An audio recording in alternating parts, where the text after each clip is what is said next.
হরে কৃষ্ণ। শ্রীমদ্ ভাগবতম শ্রীকৃষ্ণের জন্ম শ্লোক 19। তত্ত্ব অশ্ব জন্ম স্থিতি সংযমান বিভু বদন্তি অনিহাত অগুণাত অবিক্রিয়াত তয়ি ঈশ্বরে ব্রহ্মণি ন বিরুদ্ধতে তৎ আশ্রয়তাৎ উপর্যর্যতে গুণই।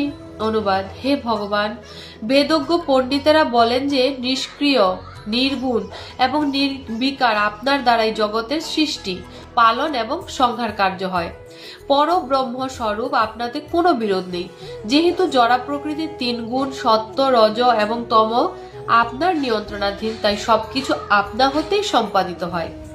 ভগবানের করণীয় কিছুই নেই এবং কেউ তার সমকক্ষ অথবা তার থেকে শ্রেষ্ঠ নন, কারণ সবকিছুই তার বিধির পরাশক্তির দ্বারা স্বাভাবিকভাবে এবং সুচারুরূপে সম্পাদিত হয়।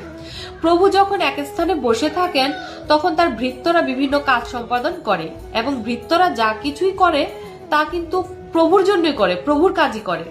যদিও তিনি কিছুই করছেন না, ভগবানের শক্তি এমনই অসংখ্য যে সবকিছুই সুচারুচুর রূপে সম্পাদিত হয়, তাই তিনি স্বভাবতই স্থির এবং সরাসরি ভাবে এই জগতের কোনো কিছুর কর্তা নন। হরে কৃষ্ণ।